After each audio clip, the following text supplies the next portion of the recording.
अल्हम्दुलिल्लाहि नहमदुहु व नस्तईनुहु व नस्तगफिरुहु व नुमिनु बिही व नतवक्कलु अलैहि व नऊज़ु बिल्लाहि मिन शुरूरि अनफुसिना व मिन सय्यिआति अअमालिना मन यहदिहिल्लाहु फला मुज़िल्ल लहु व मन युज़लिल्हु फला हादिय लहु वनशहदु अल्ला इलाहा इल्लल्लाहु वहदहु ला शरीक लहु वनशहदु अन्न सय्यिदना व मौलाना मुहम्मदन अब्दुहु व रसूलुहु सल्लल्लाहु अलैहि वसल्लम। अम्मा बअदु फ़अऊज़ु बिल्लाहि मिनश शैतानिर रजीम। बिस्मिल्लाहिर रहमानिर रहीम।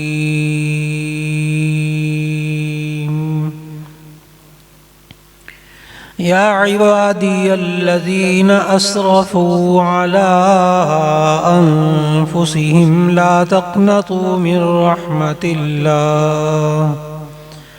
इन्नल्लाह यग़फ़िरुज़्ज़ुनूब जमीआ इन्नहु हुवल गफ़ूरुर रहीम। वक़ाल तबारक व तआला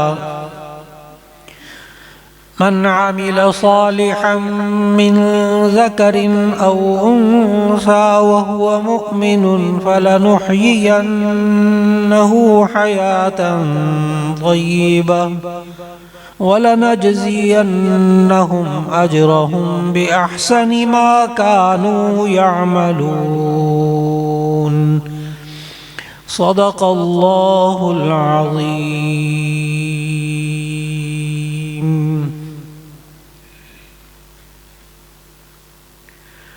अल्लाह रब्बुल इज़्ज़त ने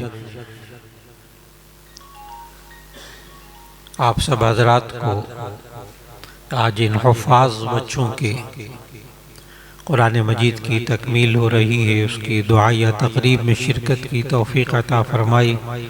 अल्लाह रब्बुल इज़्ज़त इन बच्चों का कुरान मजीद हिफ्ज़ करना कबूल फ़रमाए और इनके माँ बाप के लिए बरकतें अता फ़रमाए और ख़ास तौर पर इनके असातिज़ा जो हिफ्ज़ कराने वाले असातिज़ा होते हैं उनकी कदर मेरे दिल में बहुत ज़्यादा है, इसलिए कि ये हिफ्ज़ के असातिज़ा अपना खून जलाते हैं तो ये बच्चे हिफ्ज़ कर सकते हैं। खून जलाते हैं, ये सिर्फ हिफ्ज़ का उस्ताद जानता है कि वो और उसके उस्तादुल असातिज़ा और यहाँ पूरे क़ुसूर के शायद ही कोई ऐसे हाफिज़ हों जो कि जिनके उस्ताद के उस्ताद हज़रत मौलाना क़ारी मुश्ताक़ साहब दामत बरकातुहुम ना हो। इतने शागिर्द हैं माशाअल्लाह। और हकीकत यह है कि इन हज़रात ने पूरी ज़िंदगियाँ लगा दी कुरान हकीम की खिदमत के लिए।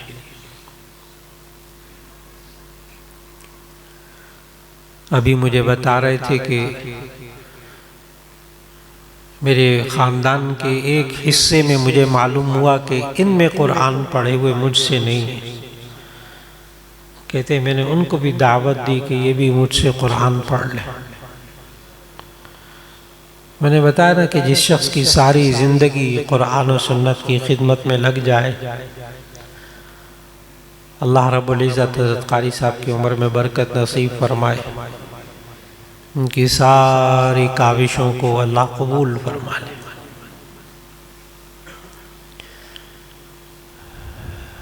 और अल्लाह ही इसका अजर देने वाला है। हकीकत यह है कि अल्लाह ने इंसान के अमाल का बदला देने का अलग अलग मेयार कायम किया हुआ है। ये इंसान कोई गुनाह करता है, अल्लाह की नाफरमानी करता है, तो उसका बदला देने का कोई और मेयार है। और ये इंसान कोई नेक काम करता है तो उसका बदला देने का मेयार अल्लाह के यहाँ मुख्तलिफ है। इंसान नेक काम का सिर्फ इरादा कर ले तो अल्लाह ताला उस नेक काम का पूरा सवाब उस बंदे को दे देते। कोई बाप अपने बच्चे को हिफ्ज़ कराने का इरादा करे ना कि मैं अपने बच्चे को हाफिज़ बनाऊंगा, तो उस इरादा करने पर उसको सारा सवाब मिल जाता है। बाद लोग ना इस जुमले का मजाक उड़ाते हैं, कहते हैं अच्छा फिर इरादा ही कर लें, करें ना। वो बेचारे पूरी बात समझते ही नहीं, पूरा दीन उनके ज़हन में नहीं होता। ये जो मैं पूरी बात करने लगा हूँ ना, इसके बाद फिर कोई नहीं कहेगा, मजाक नहीं उड़ाएगा कि जी फिर इरादा कर लें बस काफ़ी है, करें ना। जी नहीं, जो इरादा कर ले तो उसको अल्लाह रब्बुल इज़्ज़त उस काम का पूरा सवाब अता फरमा देते हैं। नबी करीम सल्लल्लाहु अलैहि वसल्लम के पास सहाबाए किराम रिज़वानुल्लाह अलैहिम अजमाइन तशरीफ़ फरमा थे, तो एक सहाबी ने अर्ज़ किया, या रसूल अल्लाह सल्लल्लाहु अलैहि वसल्लम, ज़हाबा अहलुद्दुसूरी बिल उजूर, कि ये मालदार लोग सारा सवाब ले गए, नमाजें ये भी पढ़ते हैं, हम भी पढ़ते हैं, रोज़े ये भी रखते हैं, हम भी रखते हैं, कुरान ये भी पढ़ते हैं, हम भी पढ़ते हैं, लेकिन इन मालदारों के पास पैसा है, माल है, ये सदक़ात भी देते हैं, ज़कात भी देते हैं, उम्रा भी करते हैं, हज भी करते हैं, तो ये माल की जो इबादतें हैं अब हमारे पास है ही नहीं माल, तो जब माल नहीं है हम इबादत नहीं कर सकते। अगर हमारे पास माल होता तो हम भी ये इबादत करते। अब उस जामे तिरमिज़ी की हदीस में है कि जो ही सहाबा ने कहा ना, अगर हमारे पास माल होता तो हम भी ये इबादत करते, नबी सल्लल्लाहु अलैहि वसल्लम ने फरमाया इस सारे का सवाब तुम्हें भी मिल गया। सिर्फ इरादा करना, नेक काम के इरादा करने पर सवाब। आप किसी को नेक काम का रास्ता दिखा दें, सिर्फ रास्ता दिखाएं, अच्छी बात का रास्ता दिखा दें। हदीस सुनाने लगा हूं, नबी सल्लल्लाहु अलैहि वसल्लम ने फरमाया, अद्दाल्लु अलल खैरि कफ़ाइलिही, कि नेकी की तरफ रास्ता दिखाने वाला ऐसा है जैसे कि नेक काम करने वाला। सिर्फ आप रास्ता दिखा दें तो उस बंदे को उस अमल का सवाब मिल जाता है। भाई नमाज का वक्त हो गया, नमाज पढ़ने चलो, इतना ही कहा है, सवाब मिल गया, आपको सवाब मिल गया। उस वो बंदा पढ़े ना पढ़े, हाँ वो जिसको कहा है ना, वो चाहे पढ़े या ना पढ़े, वो काम करे या ना करे, नहीं आपको सवाब मिल गया।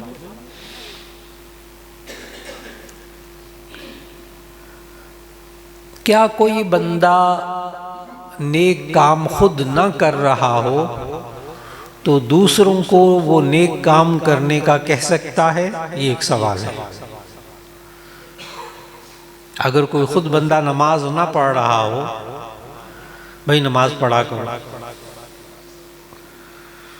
खुद सच ना बोल रहा हो, दूसरों को कहे तुम सच बोला करो, खुद ना करे, क्या ये बंदा ये काम कर सकता है कि खुद ने काम न करे वो वाला? इसकी वईद अल्लाह ने बताई, इस बंदे की बुराई अल्लाह ने कुरान में बताई। अतअमुरूना अन्नासा बिलबिर्रि व तंसौना अनफुसकुम, क्या तुम लोगों को नेकी का हुक्म देते हो, खुद अपने आप को भुला देते हो? खुद अमल नहीं करते, वईद बताइए। लेकिन फुक़हा मुहद्दिसीन ने लिखा कि अगर कोई बंदा खुद वो अच्छा काम न करे, क्या दूसरे को उस अच्छे काम की दावत दे सकता है? तो उसका जवाब है कि जी हाँ।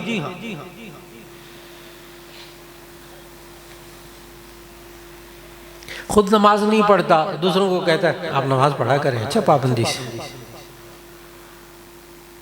क्या ये दावत दे सकता है? तो उसका जवाब है कि जी हाँ। इस पर ना बाज़ लोग जो बेचारे सतही सा इल्म रखने वाले होते हैं ना, कुरान मजीद का तर्जुमा पढ़े होते हैं, वो सूरह सफ़ की आयत नंबर 3 आगे से पढ़ देते हैं। कहते हैं या अय्युहल्लज़ीना आमनू लिमा तक़ूलूना मा ला तफ़अलून,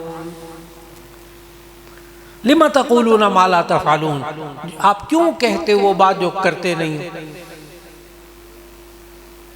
अब यहाँ थोड़ी सी उलझन हुई है। लिमा तक़ूलूना मा ला तफ़अलून, तुम वो बात क्यों कहते हो जो करते नहीं हो? कबुरा मक़तन इंदल्लाहि अन तक़ूलू मा ला तफ़अलून, अल्लाह के नज़दीक बहुत बुरी बात है कि तुम वो बात कहते हो जो तुम करते नहीं हो। बाद लोग ये आयतें सुनाते हैं मुझे, इसके जवाब में जब मैं कहता हूँ ना, क्या कोई बंदा नमाज नहीं खुद पढ़ता, वो दूसरों को नमाज पढ़ने की तलकीन, नमाज पढ़ने की दावत दे सकता है? तो उसका जवाब है कि जी हाँ, उसको ये दावत देनी चाहिए। तो उसका जवाब है कि जी हाँ। अब वो इश्काल फिर बाकी है, लिमा तक़ूलूना मा ला तफ़अलून, तुम वो क्यों कहते हो जो तुम करते नहीं? सवाल फिर वहीं बाकी है।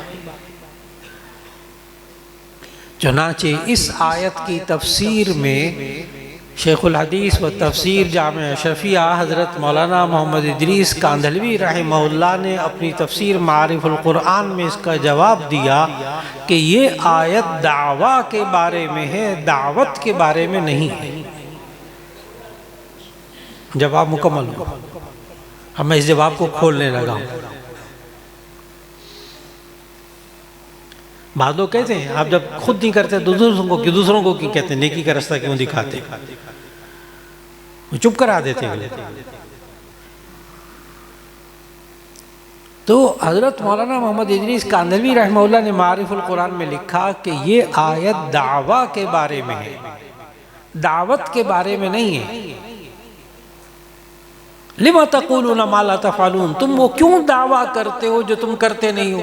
मैं यूं कर दूंगा, मैं वो कर दूंगा, मैं सड़कें बनवा दूंगा, मैं पुल बनवा दूंगा, मैं यहाँ यूं कर दूंगा, मैं इसको फुला कर दूंगा, और करते हैं नहीं, और पता भी है कि नहीं करेंगे। मेरा ख्याल है समझ गया।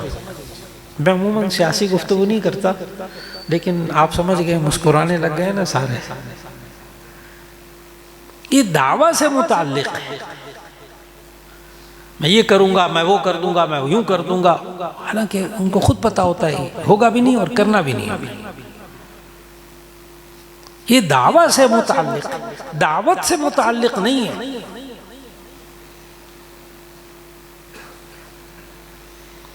लिहाजा तय हो गई ये बात कि अगर कोई बंदा खुद नेक काम ना करता हो तो क्या दूसरे को उस नेक काम की दावत दे सकता है? तो उसका जवाब है कि जी हाँ दे सकता है, और उसको देनी चाहिए।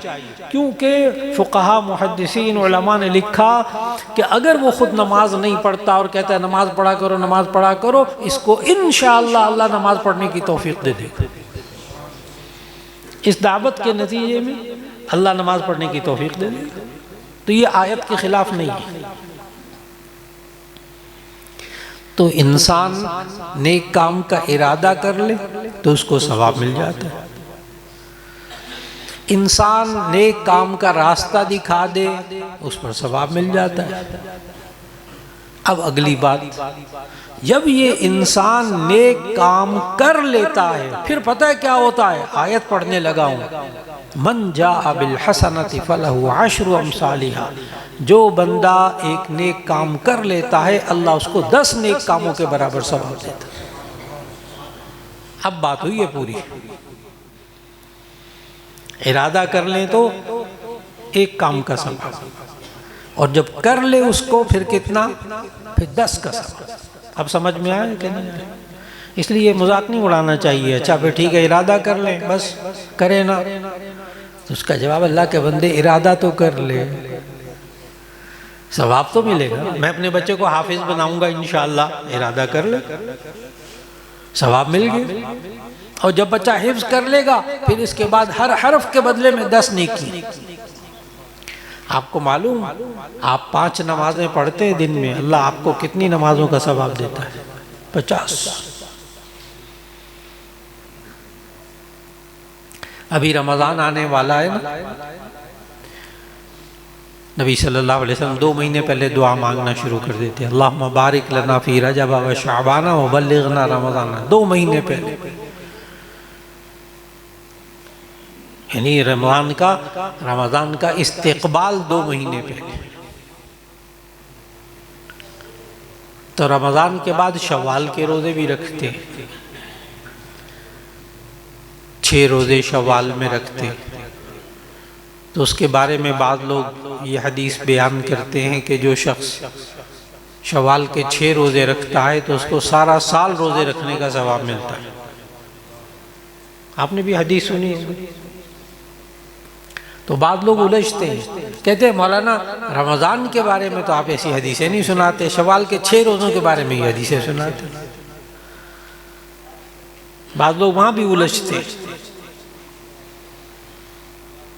कि आप शव्वाल के 6 रोज़ों के बारे में फजीलत सुनाते हैं, ये वाली फजीलत आप रमज़ान के बारे में नहीं सुनाते। तो उसका जवाब ये है कि जामे तिरमिज़ी में ये वाली हदीस मौजूद है, लेकिन हदीस लोगों को पूरी सुनानी चाहिए। वो पूरी हदीस ये है, मन साम रमज़ान सुम्मा अतबअहु सित्तम मिन शव्वालिन कान कसियामिद दहर।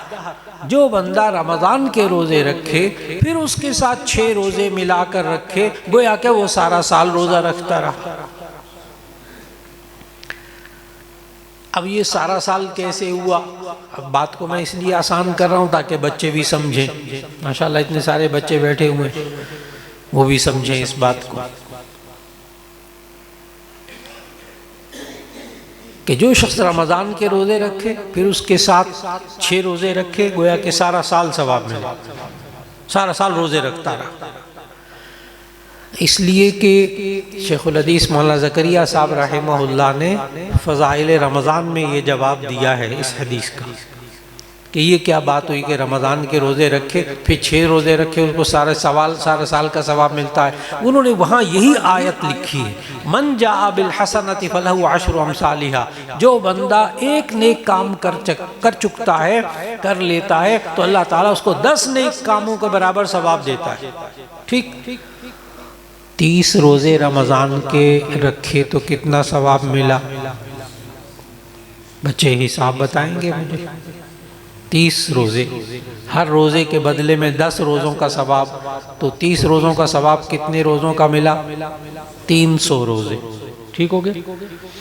और 6 रोज़े रखे, हर रोज़े का सवाब 10 रोज़े, हाँ तो कितने हो गए? 60, 360 साल पूरा हो गया, सवाब उसको पूरे साल का मिला। ये बात शेखुल हदीस मौलाना ज़करिया रहमहुल्लाह ने फ़ज़ाइल रमज़ान में लिखी है। मेरा ख्याल अब समझ में आया आप।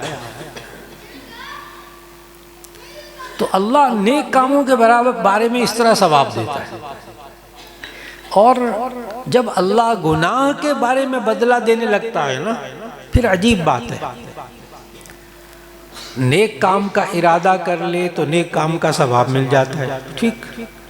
गुनाह का इरादा कर ले तो अल्लाह ने मुनकिर नकीर को कहा हुआ है, किरामन कातिबीन को कहा हुआ है कि इसके नामा अमाल में गुनाह ना लिखना। इंसान पक्का इरादा कर लेना तो ये जो गुनाह लिखने वाला फरिश्ता ये गुनाह नहीं लिखता, मना किया हुआ अल्लाह ने। ये चल पड़े गुनाह करने के लिए तब भी उसके नामा अमाल में गुनाह नहीं लिखा जाता।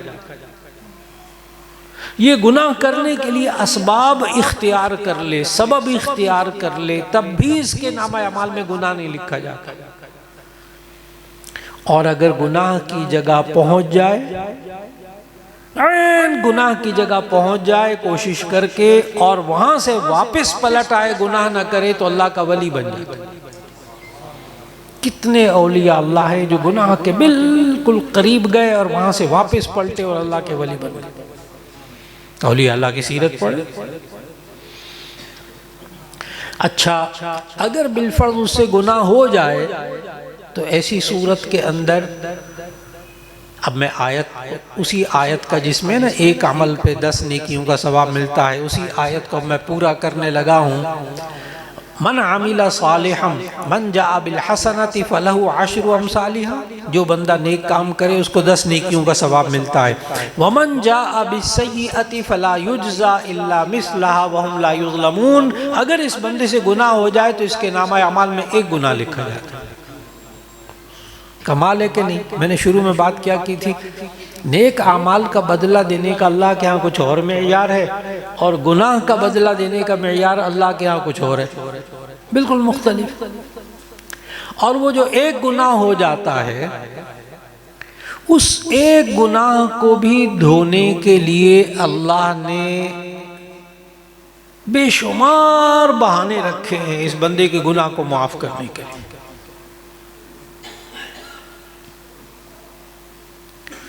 आइंदा आप जब वुजू करें ना, तो आज जो मैं हदीस बयान करने लगा हूं उसको जहन में रख कर वुजू करें, आपको वुजू करने में मजा आएगा।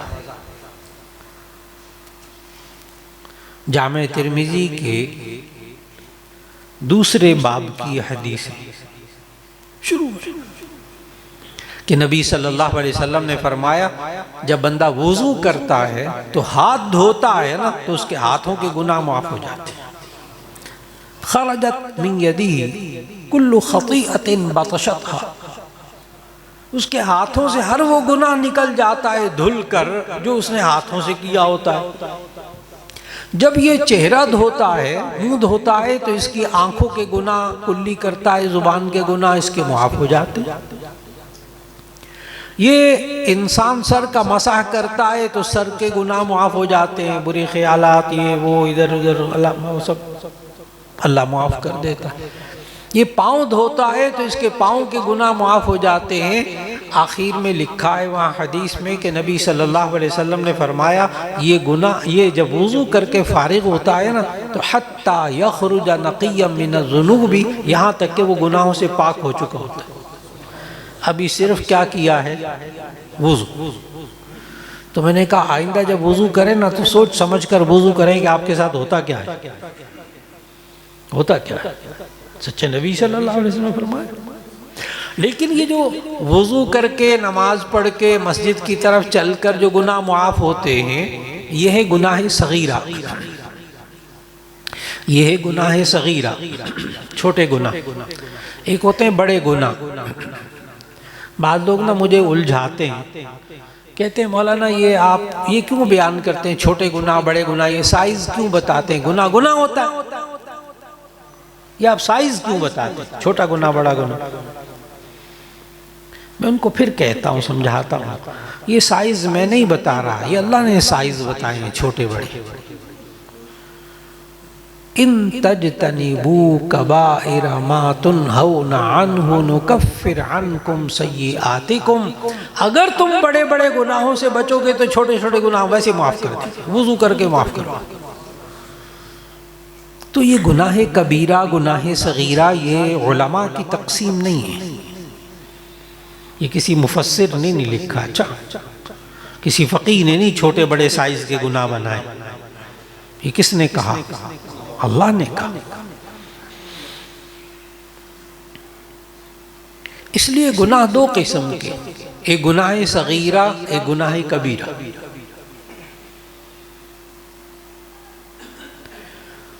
जितने फराइज़ हैं, जितने वाजिबात हैं, जितनी सुन्नतें मुअक्कदा है, बड़ी आसान फहरिस्त बनाने लगा।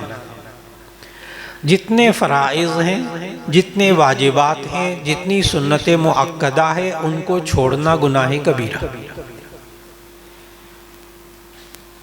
और गुनाह कबीरा वो तौबा के बगैर माफ़ नहीं होता।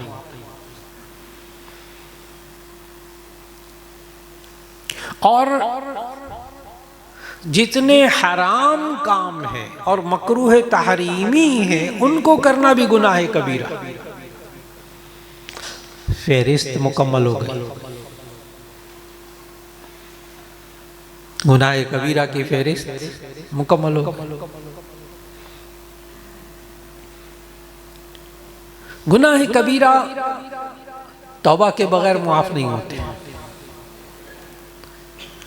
और ये इंसान, अब अल्लाह ने देखे नेक काम और बुरे कामों के बारे में क्या रवैया रखा है कि ये बुरे काम गुनाह अगर इंसान से हो जाएं तो ये इंसान तौबा और इस्तिग़फ़ार करे, अल्लाह मुआफ़ कर देता है। लेकिन एक बात मेरे अजीज़ा ने मोहतरम ज़हन में रखना कि वो गुनाह मुआफ़ होते हैं जो हुकूक़ुल्लाह के बारे में, हुकूक़ुल इबाद बंदों के हक़ में जो गुनाह होते हैं वो तौबा और इस्तिग़फ़ार से मुआफ़ नहीं होते। हुकूक़ुल्लाह में मैंने अभी बताया फ़राइज़, वाजिबात, सुन्नत मुअक्कदा, इसको छोड़ना गुनाह कबीरा, हराम का इर्तिकाब करना गुनाह कबीरा, मकरूह तहरीमी काम करना गुनाह कबीरा, और बाकी सारे क्या हैं गुनाह सगीरा। और अगर बंदों का हक मारा है ना, बंदों का हक, किसी को तकलीफ पहुंचाई, किसी का माल खाया, किसी का हक नहीं दिया, तो उसकी दुनिया में दो सूरतें हैं बस। नंबर एक, उस बंदे का वो हक अदा कर दें। नंबर दो, उस बंदे से माफ़ी मांग लें। तीसरी सूरत दुनिया में नहीं है, तीसरी सूरत दुनिया में नहीं है। हुकूकुल इबाद, बंदों का, इसकी दो सूरतें हैं, या उस बंदे का हक अदा कर दें या उससे माफ़ी मांग लें। तीसरी सूरत है आखिरत के अंदर। नबी सल्लल्लाहु अलैहि वसल्लम ने फरमाया एक दफ़ा सहाबा से कि मल मुफलिस, ये कंगाल कौन होता है? मुफलिस, कंगाल कौन होता है? सहाबा ने भी वही जवाब दिया था जो आपके ज़हनों में। सहाबा ने कहा लैसा लहू मताउन वला दिरहम, जिसके पास सामान नहीं है, पैसे नहीं होते, तो वो कंगाल होता है, मुफलिस होता है। नबी सल्लल्लाहु अलैहि वसल्लम ने फरमाया नहीं, कंगाल वो शख्स होता है जिसने नमाज़ें पढ़ी होंगी, रोज़े रखे होंगे, ज़कात दी होगी, बड़े सदक़ात किए होंगे, बड़े नेक काम किए होंगे, लेकिन साथ साथ वज़ारा बहाजा व शतम हाजा व सब हाजा व सफ़क दम हाजा वाकला माल हाजा, लेकिन नमाज़ें भी पढ़ी हैं दबा के माशाअल्लाह, हज उम्र दबा के खूब किए, रोज़े भी रखे, लेकिन किसी को गाली दी होगी, किसी का हक मारा होगा, किसी की जान का हक तलफी की होगी, किसी का माल खाया होगा। तो अब इस बंदे के ये नेक आमाल, और उसने माफ़ी नहीं मांगी उस बंदे से, तो आखिरत के अंदर इसके नेक आमाल उठाकर उस बंदे के खाते में डाल दिए जाएंगे। और अगर इसने खूब नमाजें पढ़ी और हक भी दबा के मारे, तो ऐसी सूरत में ये सारी नमाजें अगर दूसरों के खाते में चली गईं, फिर अगर इसके पास नेकियां न रहीं, तो उस बंदे का जिसका हक मारा है उसके गुनाह उठाकर इसके खाते में डाल दिए जाएंगे, उतनी मिकदार। फरमाए कंगाल तो वो शख्स है, कंगाल तो वो शख्स है। इसलिए इस बात की फिक्र करें कि हुकूकुल इबाद अदा होते रहें, कहीं कोताही हो तो माफ़ी मांग लें।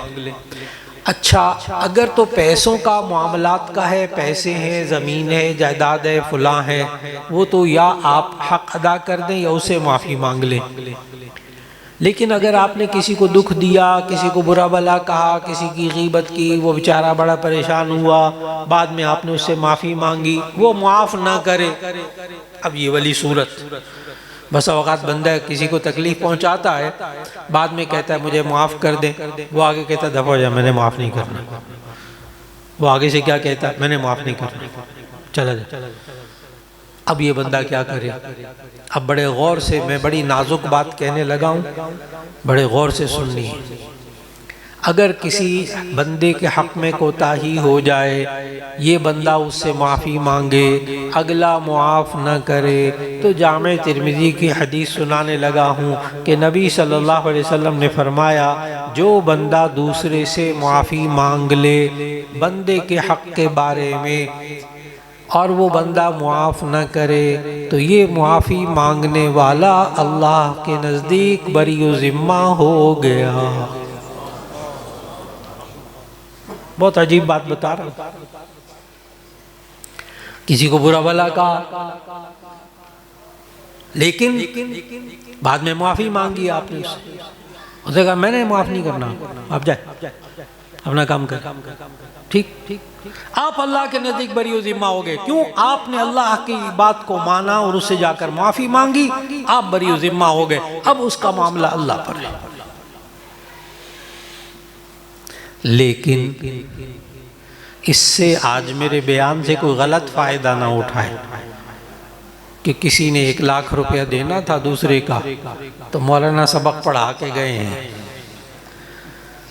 कि उससे जाकर कहो मुझे माफ़ कर दे। वो कहता नहीं, मैंने 1 लाख रुपए माफ़ नहीं करना। मौलाना बता के गए थे आप बरी ज़िम्मा। तो उसका जवाब अच्छी तरह याद रखना। मुहद्दिसीन ने कमाल कर दिया इस हदीस की तशरीह। मुहद्दिसीन ने लिखा, अगर ये शख्स, बड़े गौर से सुनिएगा, अगर ये शख्स वो 1 लाख रुपया अदा कर सकता था फिर भी अदा नहीं किया, तो इस शख्स की मुआफ़ी अल्लाह के नज़दीक नहीं होगी। और अगर ये बंदा बिल्कुल बेबस हो गया, इसके पास पैसे बिल्कुल नहीं, और इसने कहा मुझे माफ़ कर दो, अगर मेरे पास हुए मैं तुम्हें फिर आके दे दूंगा, तो ऐसी सूरत में अब ये बरी ज़िम्मा होगी। बात पूरी समझ में आ गई? अभी मैं नहीं दे सकता, अगर मैं मर गया तो मुझे माफ़ कर देना, लेकिन अगर मेरे पास आ गए तो मैं दूंगा। और इसके पास आए वो पैसे 1 लाख रुपया नहीं दिए ना, अब ये गुनाहगार, अब अल्लाह पकड़ करेगा। तो मैं बता रहा था कि हुकूकुल्लाह के बारे में अल्लाह माफ़ कर देगा। हुकूक इबाद, बंदों के हक़ के बारे में या बंदे का हक़ अदा कर दे या उसे माफ़ी मांग ले। अच्छा, कभी कभी ऐसा होता है कि एक बंदे ने ना बहुत दुख पहुंचाए होते हैं, तो वो आता है मुझे माफ़ कर दे, आप कहते हैं ठीक है मैंने माफ़ कर दिया, लेकिन दिल में बोझ रह जाता है।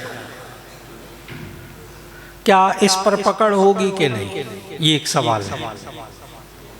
अगर किसी बंदे ने आपको बहुत सताया, बहुत नुकसान पहुंचाया, बहुत तकलीफ़ें पहुंचाई, एक वक्त ऐसा आया उसने वाकई सच्चे दिल से आपसे माफ़ी मांगी, आपने माफ़ कर दिया, लेकिन आपके दिल में खटक है, दिल में बोझ है, गम है, दुख है, ज़ुबानी उसको कह दिया मैंने माफ़ कर दिया। अगर दिल में बोझ रह जाए तो क्या इस पर अल्लाह की तरफ से पकड़ होगी कि नहीं? अब इस मसले को खोलने लगा हूँ दलील के साथ। ये बड़ा नाजुक, ये भी मसला बड़ा हसास मसला है कि भी एक बंदे को मैंने ज़ुबानी कलामी कह दिया मैंने माफ़ कर दिया, लेकिन इसके बावजूद मेरे दिल में बोझ रह गया क्योंकि उसने दुख ही इस किस्म का दिया था। ये आम तौर पर बेटियों के रिश्तों में, बेटों के रिश्तों में, सास बहू में ये वाली बातें बहुत ज़्यादा होती हैं। ये मुआफ़ तो कर देते हैं लेकिन दिल पे बोझ होता है। क्या वो दिल पे बोझ होने की वजह से हमारी अल्लाह पकड़ करेगा कि नहीं, ये एक सवाल है। उसका जवाब गौर से सुने।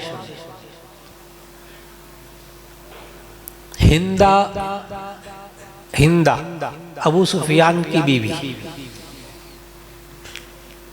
और नबी सल्लल्लाहु अलैहि वसल्लम की सौतेली सास हिंदा, क्योंकि हज़रत उम्मे हबीबा उम्मुल मोमिनीन हज़रत उम्मे हबीबा रज़ी अल्लाह अन्हा ये अबू सुफियान की बेटी एक और बीवी से, और हिंदा भी अबू सुफियान की बीवी। ठीक हो गया। हज़रत हमज़ा रज़ी अल्लाह ताला अन्हु को शहीद किया एक शख्स ने, और उसने भी इस्लाम कबूल कर लिया फतेह मक्का के मौके पर, और हिंदा ने हजरत हमजा रजी अल्लाह ताला अन्हु का जिगर निकाल के ना उसको दांतों से चबाया था। नबी सल्लल्लाहु अलैहि वसल्लम के चचा। ये भी चादर ओढ़ के इसने इस्लाम कबूल कर लिया और चादर ओढ़कर नबी सल्लल्लाहु अलैहि वसल्लम की खिदमत में आई हिंदा।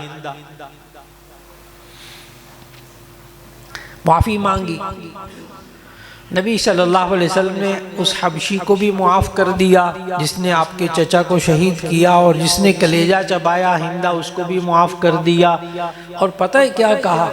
अब आगे सीरत की किताबों में पढ़ने वाला जुमला है कि तुम मेरे सामने ना, मैंने तुम्हें माफ़ कर दिया, मैंने तुम्हें माफ़ कर दिया, लेकिन तुम मेरे सामने ना आया करो। जब तुम मेरे सामने आते तो मेरे चचा की मुझे याद आ जाती है। बात समझ में आ गई? यानी इंसान किसी को मुआफ़ कर दे और एक बहैसियत इंसान होने के दिल में रंज बाकी रहे तो अल्लाह इस पर पकड़ नहीं करेगा। जैसे नबी सल्लल्लाहु अलैहि वसल्लम के साथ हुआ कि मैंने जाओ तुम्हें दोनों को मुआफ़ कर दिया, लेकिन तुम मेरे सामने ना आया करो, क्योंकि जब तुम मेरे सामने आते हो मुझे मेरे चचा की याद आ जाती। इंसान है, माफ़ कर दिया तो मालूम हुआ वो जो दिल में बोझ रह जाता है उस पर पकड़ नहीं होती। आज वक्त का बहुत बड़ा तकाज़ा है कि इंसान, ये मैं इसलिए अर्ज़ कर रहा हूँ कि अब चंद दिन के बाद शब बारात आने वाली है, जुमेरात की रात, जुमेरात और जुमे की दरमियानी रात। और इस रात में अल्लाह ताला, हदीस मौजूद कि अल्लाह ताला इस रात के अंदर बनु कल्ब की बकरियों के बालों की तादाद के बराबर अल्लाह गुनाहगारों को मुआफ़ करता है। ये असल में इस मौजू को इसलिए जिक्र किया। और बनु कल्ब के पास मुअर्रिखीन लिखते हैं मक्के का ये बहुत बड़ा कबीला था और ताजिरों का कबीला था। 10-10 हज़ार बकरियों से ज़्यादा इसके पास होती थी। आप एक बकरी के बाल गिन सकते हैं? एक बकरी के बाल गिन सकते हैं? नहीं। तो 10,000 बकरी, तो पता नहीं कितने लोगों को अल्लाह इस रात में मुआफ़ करता है। तो इस रात में अल्लाह से अपने गुनाहों की माफ़ी मांगे, जो हुकूकुल इबाद हो वो अदा कर दें, जो हुकूकुल इबाद हो वो अदा कर दें, ना अदा कर सकें अगले से माफ़ी मांग लें। और अगर रुपए पैसे के मामलात हों तो कह दें मेरे पास इस वक्त नहीं है, अगर मैं ना दे सका, माजूर रहा तो मुझे मुआफ़ कर देना, और अगर मेरे बस में हुआ तो मैं तुम्हारे पैसे वापस ज़रूर लौटाऊंगा। ये तो कर सकते हैं। और कुछ नहीं तो अपनी डायरी बना लें, ये आदत बनाएं। नबी सल्लल्लाहु अलैहि वसल्लम ने फरमाया, जब ये आयत नाजिल हुई ना,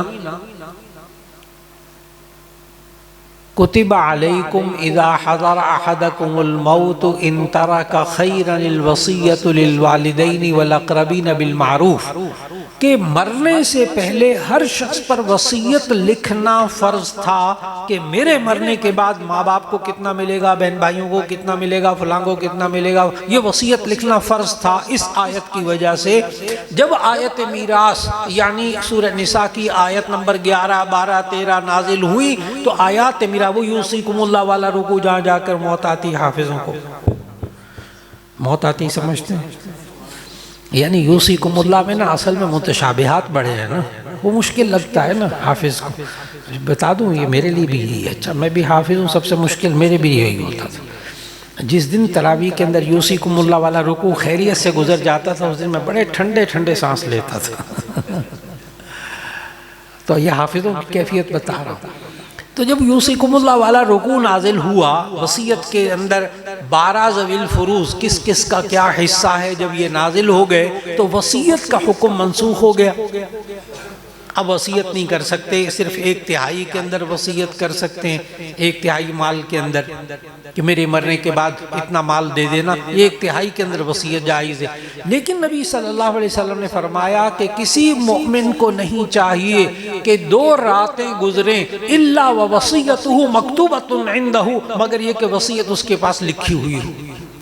ये वसीयत क्या होती है? आपकी डायरी, मैंने फुला के ये पैसे देने हैं, ये लेने हैं, ये फुला हिसाब, फुला का कर्ज मेरे पास ऐसा है, उतना कमेटी डाली, उस कमेटी के इतना मैंने ले लिया, इतना देना है, सारा लिख कर रखे।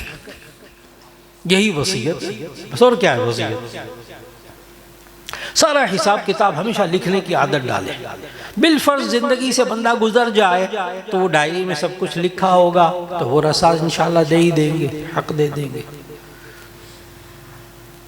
इसलिए कि मेरे अजीज़ान मोहतरम, आज हमारे मुआशरे के अंदर कर्ज लेना और लेकर भूल जाना हमारे यहाँ मामूल है, लिखते भी नहीं।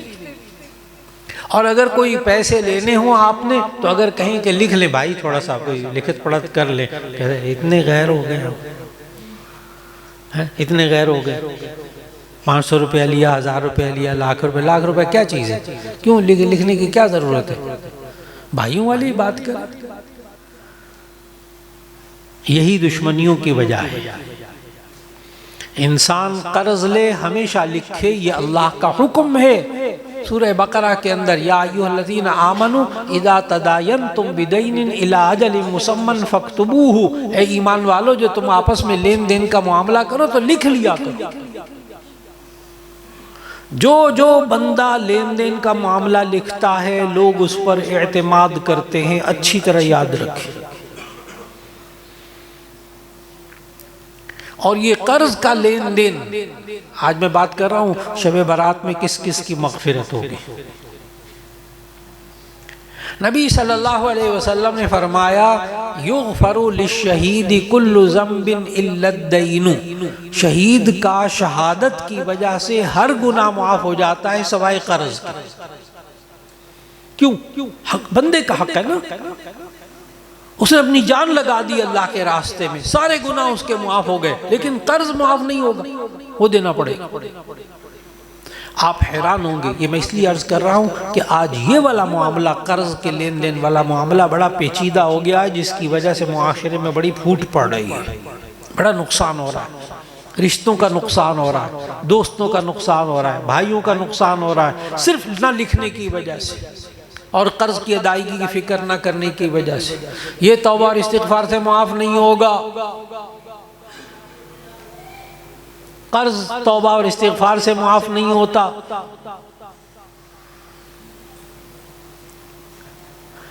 जामे तिरमिज़ी के हदीस मौजूद, उलमा सारे माशाल्लाह इतने सारे बैठे हुए हैं।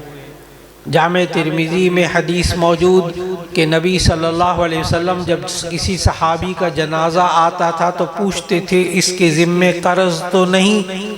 अगर कोई कह देता जी हाँ इसके ज़िम्मे कर्ज है, इस मय्यत के ज़िम्मे, तो नबी सल्लल्लाहु अलैहि वसल्लम फरमाते, अम्मा अना फला उसल्ली अलैहि, बाकी रहा मैं तो इनका नमाज जनाजा नहीं पढ़ाऊंगा। हदीस नबी सल्लल्लाहु अलैहि वसल्लम मकरूज का नमाज जनाजा नहीं पढ़ाते थे। अब आप भी सोचेंगे ये कौन सी बड़ी बात है, ये कौन सी बड़ी बात है? लेकिन मुहद्दिसीन ने इसका जवाब पता क्या लिखा कि नबी सल्लल्लाहु अलैहि वसल्लम जिसके सहाबी के ज़िम्मे कर्ज होता उनकी नमाज जनाजा क्यों नहीं पढ़ाते थे? इसलिए कि नबी खड़े होकर यूं कहे, अल्लाहुम्मा अग़फ़िर लिहय्यिना व मय्यितिना, नबी उस मय्यत की मग़फ़िरत मांगे अल्लाह से, और कर्ज होने की वजह से ये इसकी कुल्ली मग़फ़िरत, सारी मग़फ़िरत ना हो, मुकम्मल ना बख्शा जाए, तो नबी सल्लल्लाहु अलैहि वसल्लम उसकी नमाज जनाजा ही नहीं पढ़ते थे। ये है असल वजह कि नबी सल्लल्लाहु अलैहि वसल्लम उसके लिए दुआए मग़फ़िरत करें, और उसके ज़िम्मे कर्ज हो तो कर्ज तो माफ़ नहीं होगा ना, बाकी तो माफ़ हो जाएगा ना। तो नबी सल्लल्लाहु अलैहि वसल्लम उन सहाबी की नमाज जनाजा नहीं पढ़ाते थे। अब अजीब बात बताऊं, एक भी सहाबी पूरी सीरत तय्यबा में पूरी तारीख़ पूरे हदीस का ज़ख़ीरा अच्छी तरह मुताला करें, ऐसा एक भी सहाबी नहीं है कि जिसके बारे में नबी सल्लल्लाहु अलैहि वसल्लम ने यह जुमला कहा हो फिर नबी सल्लल्लाहु अलैहि वसल्लम ने उसकी नमाज जनाजा ना पढ़ी हो, एक भी नहीं। अब इसकी बात गहराई में जाऊंगा थोड़ा सा कि ये क्या बात हुई। अभी तो नबी सल्लल्लाहु अलैहि वसल्लम ने फरमाया कि इनके ज़िम्मे कर्ज़ है। उन्होंने कहा जी हाँ इसके ज़िम्मे कर्ज़ है। नबी सल्लल्लाहु अलैहि वसल्लम कहते अच्छा मैं इसकी नमाज जनाजा तो नहीं पढ़ाऊंगा, तुम पढ़ा लो। लेकिन मैंने अगला जुमला क्या बोला कि ये वाली बात कहने के बाद पूरी सीरत पूरी अहादीस का ज़ख़ीरे का मुताला करें। एक सहाबी भी ऐसे नहीं है कि जिनकी नमाज जनाजा इस वजह से नबी सल्लल्लाहु अलैहि वसल्लम ने पढ़ाई हो। पता है क्या होता था? नबी सल्लल्लाहु अलैहि वसल्लम फरमाते थे कर्ज़ है, वो कहते जी हाँ। नबी सल्लल्लाहु अलैहि वसल्लम फरमाते इनकी नमाज जनाजा तो मैं नहीं पढ़ाऊँगा, तुम पढ़ा लो। वजह मैंने बता दी कि नबी नमाज जनाजा पढ़ाएं और इस बंदे के कर्ज की वजह से मुआफ़ी ना हो, इस वजह से नबी सल्लल्लाहु अलैहि वसल्लम फरमाते थे मैं तो नहीं पढ़ाऊंगा, तुम पढ़ा लो।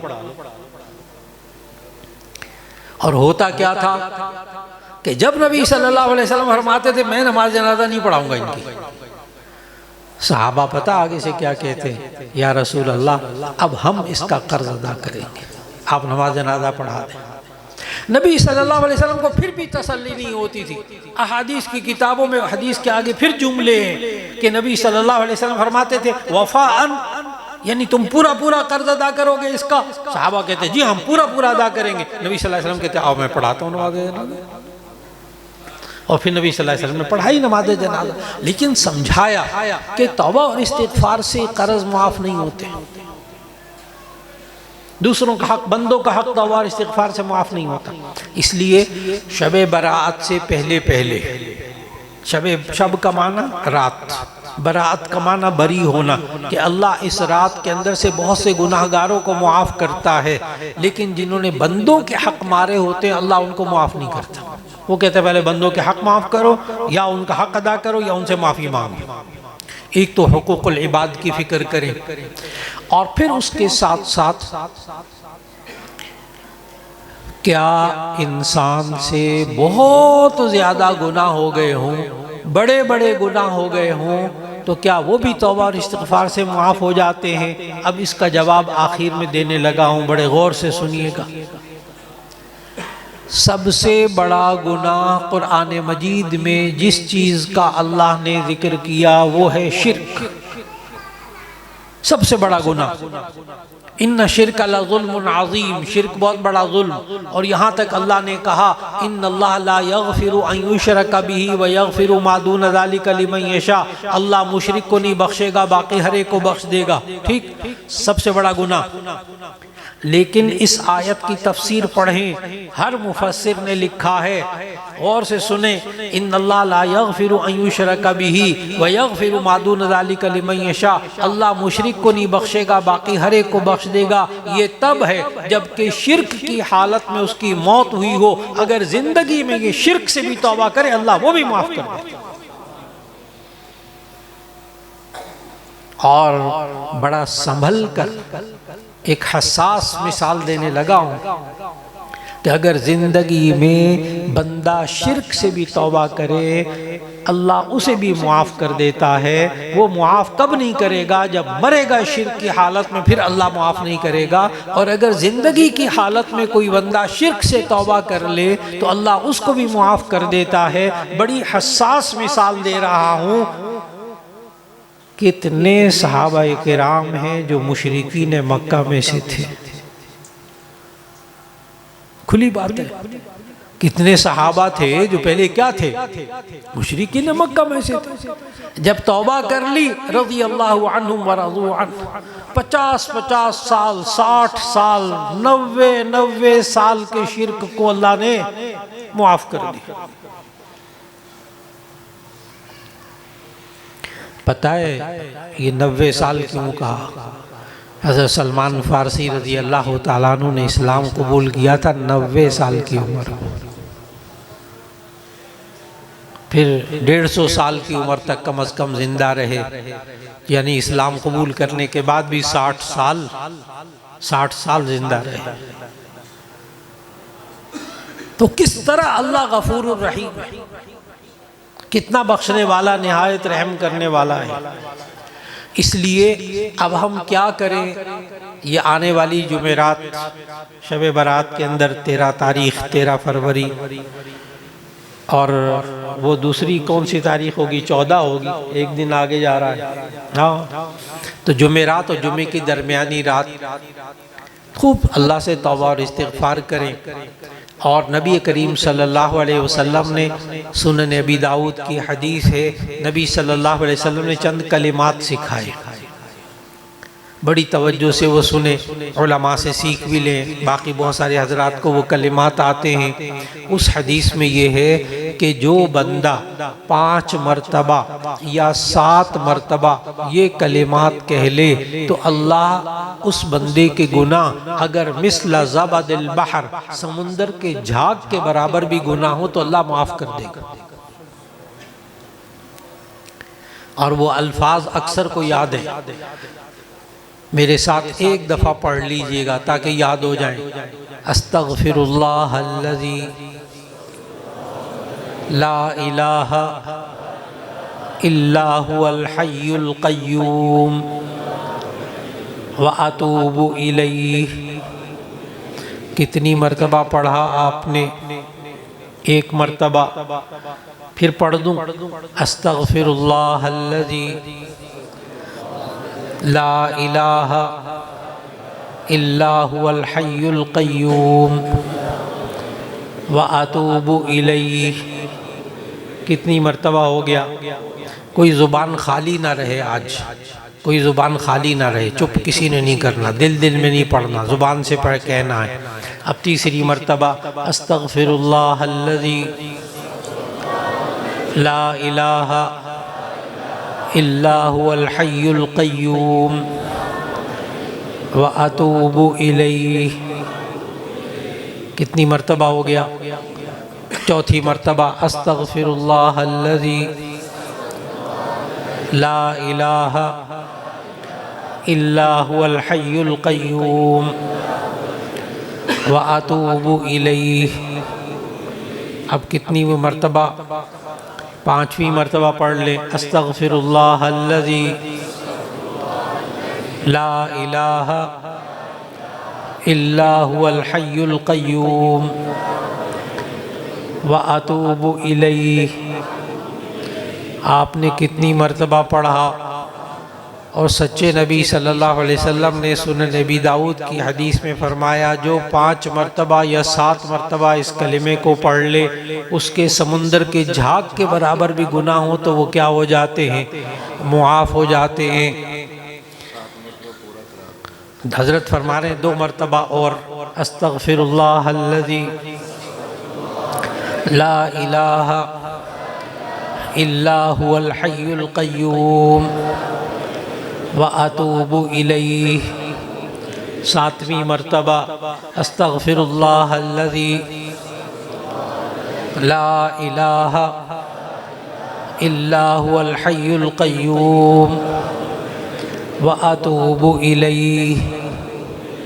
अब गौर से मेरी बात सुने, सच्चे नबी सल्लल्लाहु अलैहि वसल्लम ने फरमाया, जो 7 मरतबा या 5 मरतबा इन कलिमात को पढ़ ले तो उसके सारे गुनाह मुआफ़ हो जाते हैं। आज इस हाल में बैठ के सब ने इज्तिमाई तौबा कर ली। मैंने बहाने से अपना काम कर लिया, अल्हम्दुलिल्लाह। और हजरत समझ गए, फ़ौरन हजरत समझ गए क्या कर रहा है। इसलिए हजरत ने फरमाया 2 मरतबा और, कारी मुश्ताक साहब ने फरमाया 2 मरतबा और, ताकि सच्चे नबी सल्लल्लाहु अलैहि वसल्लम जो 7 मरतबा कह रहे वो भी बात पूरी हो जाए। जब पूरी हो जाए तो ईमान रखें कि आज से पहले के सारे गुनाह अल्लाह ने मुआफ़ कर दिए। इज्तिमाई तौबा, ये वाला काम और कर लीजिए। किसी के ज़हन में ये बात ना आए कि मौलाना फिर गुनाह हो जाएंगे। जिंदगी है ना, फिर गुनाह हो जाएंगे, फिर तौबा करेंगे। फिर गुनाह हो जाएंगे, फिर तौबा करेंगे। ये सोचकर बंदा तौबा करने से रुक जाता है कि बार बार तौबा करने का क्या फायदा जब गुनाह होना है। उसका जवाब देने लगाओ। आप नए कपड़े पहनते हैं तो जब नए कपड़े पहनते हैं वो मैले हो जाते हैं थोड़े से, आप धुलवाते हैं, फिर उसको पहनते हैं, फिर मैले होते, फिर धुलवाते, फिर पहनते। जब पता है कि ये मैले होने तो क्यों धुलवाते? एक दफा पहन ले नए कपड़े, फिर उसके बाद मैल चढ़ने दे, जब चढ़ जाएगी, ज्यादा चढ़ जाएगी, फेंक देंगे उठा के। कोई अक्लमंद बंदा आप में हाथ खड़ा कर दे कि मैं ऐसा ही करता हूँ, मैं नहीं धुलवाता कपड़े, बस एक दफा बनवाता हूँ, पहन रखता हूँ, बस साल डेढ़ साल, फिर उसके बाद मैल चढ़ जाती, फेंक देते उठा के। नहीं, सारे अक्लमंद हैं, सारे अक्लमंद हैं कि कपड़े नए बनवाए, थोड़े से मैले हो गए, फटाफट धुलवा लिए, फिर नए के नए, फिर धुलवाए, फिर पहने, फिर मैले हुए, फिर धुलवा लिए, बावजूद इसके कि यकीन है कि ये मैले होंगे, बावजूद इसके कि यकीन है कि मैले होंगे, फिर भी ये बंदा अक्लमंदी क्या करता है कि जरा से मैले होना, बल्कि कहते भी हैं, घर वाले भी कहते जब थोड़े से मैले हो ना तो कपड़े धुलवा लिया करें, इसलिए कि थोड़े से मैले हो फिर धुलवाया जाए तो ज्यादा चमक जाते, और ज्यादा मैले हो जाए फिर धुलवाया जाए फिर इतने नहीं चमकते। बात समझ में आ गई? सच्चे नबी सल्लल्लाहु अलैहि वसल्लम ने फरमाया, जब इंसान से कोई गुनाह होता है, अब गौर से सुने, कपड़े धोने वाली मिसाल क्यों दी मैंने? ये मिसाल नबी सल्लल्लाहु अलैहि वसल्लम ने दी है, ये कपड़े धोने वाली मिसाल। अभी उलमा को वो हदीस याद आ जाएगी। नबी सल्लल्लाहु अलैहि वसल्लम ने फरमाया कि जब बंदे से कोई गुनाह होता है तो उसके दिल के ऊपर एक स्याह दाग पड़ जाता है, नुक्ततन सऊदा। जब बंदा कोई गुनाह करता है उसके दिल पर एक स्याह दाग पड़ जाता है, और जब वो तौबा और इस्तिग़फ़ार करता है तो वो दाग धुल जाता है, दिल फिर साफ सुथरा। थोड़ा सा एक दो दाग पड़े, तौबा की, दिल साफ सुथरा। लेकिन नबी सल्लल्लाहु अलैहि वसल्लम ने फरमाया कि अगर ये बंदा गुनाह करता रहे और तौबा और इस्तिग़फ़ार ना करे तो ऐसी सूरत में उसके दाग पड़ते पड़ते दिल सारा स्याह हो जाता है, फिर तौबा की तौफीक भी नहीं होती, फिर तौबा की तौफीक नहीं होती, क्योंकि दिल काला हो गया ना, दिल स्याह हो गया। जब दिल स्याह होगा ना, अब इसको तौबा और इस्तिग़फ़ार की तौफीक नसीब नहीं होगी।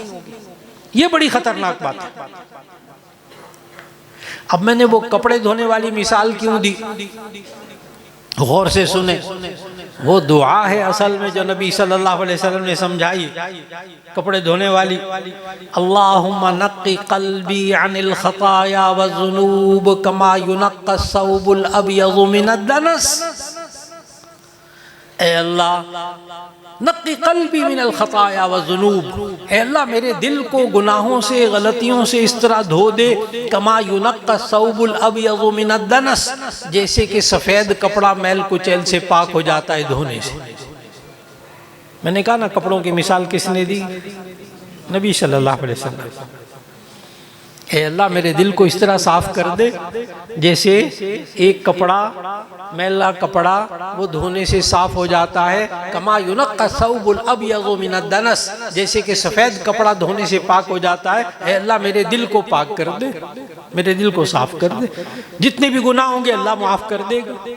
इसलिए आज माशाअल्लाह सबने तौबा की, अल्हम्दुलिल्लाह, इस्तिग़फ़ार के कलिमात पढ़े, आदत बनाइए। गुनाह हो जाए फिर करें, गुनाह हो जाए फिर तौबा और इस्तिग़फ़ार कर लें, फिर गुनाह हो जाए फिर तौबा और इस्तिग़फ़ार कर लें।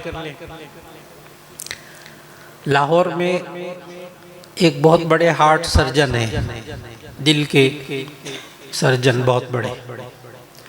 उस सर्जन ने मुझे ये खुद वाक़या सुनाया, अभी भी बड़े कमाल के सर्जन, अल्लाह ने उनके हाथ में बड़ी शिफा रखी। कहने लगे एक बाबा जी आए, मैं भी ज़हन में रखे, मैं भी बाबा जी हूँ, सफ़ेद बालों वाला। तो कहते हैं एक बाबा जी आए मेरे, उनको हार्ट अटैक हो गया। तो सब डॉक्टर ने तय कर लिया कि इनका बाईपास ऑपरेशन होगा, यानी सामने से खोल के चीर के दिल को सारा खोल के वाल बदलेंगे, दिल को साफ करेंगे। तो वो बाबा जी जो थे ना, वो ऑपरेशन ना करवाएं, माने ही ना। बच्चे भी, बीवी भी बेचारी बूढ़ी थी, बच्चे भी जवान पैसे वाले थे। वो कहने लगे ऑपरेशन करवा ले, बाबा जी कहे नहीं करवाना। आखिर ये डॉक्टर साहब मुझे कहने लगे कि मैंने सारी नर्सों वर्सों को, स्टाफ को, सारे को बाहर निकाल दिया। तो मैंने उस बाबा जी से पूछा, अब बाबा जी को ध्यान में रखें, कसूर वाले बुजुर्गों को बाबा जी कहते, मुझे मालूम। तो वो बाबा जी को कहने लगे कि डॉक्टर साहब कहते हैं, मैंने उसको कहा, मैंने कहा बाबा जी ये आप क्यों नहीं करवाते ऑपरेशन? करवा ले, आप ठीक हो जाएंगे, तंदुरुस्त हो जाएंगे, कामयाब होगा ऑपरेशन, अभी कुछ नहीं बिगड़ा आपका, शुगर आपको नहीं है, ब्लड प्रेशर आपका नहीं है, अभी सिर्फ हार्ट अटैक हुआ है। तो बाबा जी ने कहा कि डॉक्टर साहब असल में ये जब आप खोलेंगे ना मेरे दिल को, तो दिल अंदर से काला निकला। तो अब उसने कहीं हदीस सुनी हुई थी ये वाली कि जब इंसान गुनाह करता है तो उसके दिल के ऊपर एक स्याह दाग पड़ जाता है। तो जब आप ऑपरेशन करेंगे ना, तो अगर मेरा दिल अंदर से काला निकला तो मैं इसलिए ऑपरेशन नहीं करवाऊंगा। तो डॉक्टर साहब ने आगे से कहा, वो डॉक्टर साहब भी नमाजी माशाल्लाह, डॉक्टर साहब ने कहा ये मेरे और आपके दरमियान मामला है, मैं ऑपरेशन खुद करूंगा और किसी को देखने भी नहीं दूंगा, मुतमईन हो जाएगा। वो बाबा जी कहने लगे अच्छा, फिर एक शर्त पर मैं आपको इजाज़त देता हूँ ऑपरेशन की, कि आप मुझे बताएंगे बाद में कि मेरे दिल पर कितने स्याह दाग थे। डॉक्टर साहब कहते हैं मैंने वादा कर लिया। मैंने कहा बिल्कुल बिल्कुल ज़रूर बताऊंगा आपको। अब जो उनका ऑपरेशन हो गया, अभी बहुत ताज़ा वाक़या, ये ऑपरेशन हो गया, ऑपरेशन के बाद आँख खुलते साथ बाबा जी ने पहले ही सवाल किया, डॉक्टर साहब कितने दाग थे दिल पे? डॉक्टर साहब भी अल्लाह के वली कह लगे सच्ची बात बताऊं, एक दाग भी नहीं था। डॉक्टर साहब ने भी एक बात कही ना, कहने लगे सच्ची बात क्यों? मैंने डॉक्टर साहब से कहा, मैंने कहा ये आपने क्यों कहा कि एक मैंने देखा है दिल में एक दाग भी नहीं था? मैंने डॉक्टर साहब को भी पकड़ लिया, मैंने कहा ये आपने क्यों कहा बाबा जी से? ये तो कुछ और बात है। पता है डॉक्टर साहब ने मुझे क्या जवाब दिया? कहने लगे वो बाबा जी बेहोश होने से पहले भी इतनी तौबा और इस्तिग़फ़ार करते थे, मुझे यकीन था कि जो दाग नबी सल्लल्लाहु अलैहि वसल्लम ने बताया वो इसके दिल पर नहीं होगा। मैंने इसलिए यकीन के साथ कहा कि इसके दिल पर दाग नहीं होगा। तो अल्लाह हमें अपने दिलों के दाग धोने की तौफीक अता फरमा। ख़ास तौर पर ये रात जो आने वाली, अल्लाह इसकी कदर की तौफीक दे दे। और कोशिश कीजिए जब गलती हो जाए, जब बंदे का हक़ हो तो उसको अदा कर दीजिए, और हुकूक़ुल्लाह में कोताही हो जाए तो खूब तौबा और इस्तिग़फ़ार करते रहिए। इससे बंदे को अल्लाह ताला मज़ीद नेक अमल की तौफीक अता फरमाता है इंशाअल्लाह। व आखिरु दावाना अनिल हम्दुलिल्लाहि रब्बिल आलमीन। माशाअल्लाह माशाअल्लाह। हज़रत यहाँ तशरीफ़ लाई, हज़रत को यहाँ थोड़ा सा ले आई जज़ाकल्लाह माशाअल्लाह। हज़रत को पास ले आए, हज़रत दरख्वास्त कबूल कर लीजिए, आ जाइए।